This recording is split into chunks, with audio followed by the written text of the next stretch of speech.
పాలమూరు రంగారెడ్డి ప్రాజెక్టుకు 45 టీఎంసీలు చాలని తానెప్పుడు కేంద్రానికి చెప్పలేదన్నారు మంత్రి ఉత్తమ్. పచ్చి అబద్ధాలు మాట్లాడటం సరైంది కాదు అన్నారు. 45 టీఎంసీలు చాలు అని కేంద్రానికి ఉత్తమ్ రాసిన లేఖని బయటపెట్టిన హరీష్ రావు ఉత్తమ్ ఎలా లేఖ రాస్తారని ప్రశ్నించారు.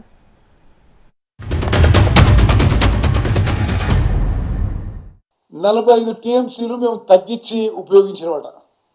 మేమేదో కేంద్రానికి ఒప్పుకున్నవాట, కేంద్రం ఏదో చేసినట్ట. మేము కేసీఆర్ గారు ఇటువంటి పచ్చి అబద్ధాలు మీరు మాట్లాడడం ఇది సరైనది కాదు. మరి తెలివి లేనివాడో దద్దమ్మ ఎవడో తెలంగాణ ప్రజలు నిర్ణయించాలి. నేను రాసిన 2 లేఖలు కూడా మీడియాకి రిలీజ్ చేస్తున్నా.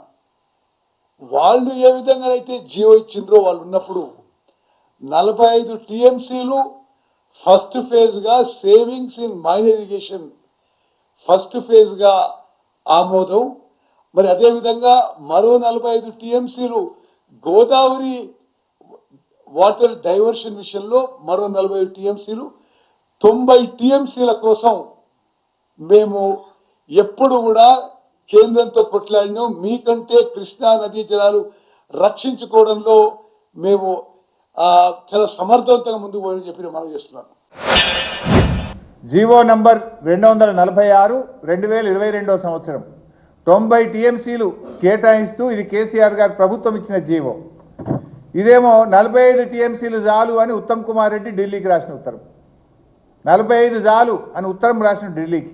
Page number 2 paragraph number 4. In view of the above, it is requested to kindly accord appraisal of the DPR of PRLIS with a utilization capacity of 45 TMC.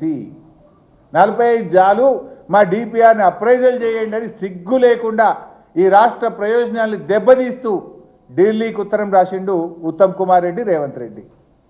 తలకాయ ఎడబెట్టుకుంటారు ఇప్పుడు మీరు. మేము ఉత్తరమే రాయలేదన్నావు కదా, ఇది మీరు రాసిన ఉత్తరమే, సంతకం మీదే ఉత్తమ్ కుమార్ రెడ్డి గారి సంతకం నీది కాదా? ఈ 45తోని నల్గొండకు అన్యాయం చేస్తావా, మహబూబ్ నగర్కి అన్యాయం చేస్తావా, రంగారెడ్డికి అన్యాయం చేస్తావా? రంగారెడ్డిలో 5 లక్షల ఎకరాలు ఉంది, 7 లక్షలు పాలమూరులో ఉంది, 4 లక్షలు నల్గొండలో ఉన్నది. త్రాగునీటి అవసరాలు ఉన్నాయి. ఈ 45 చాలని ఎట్లా రాస్తే ఉత్తరము?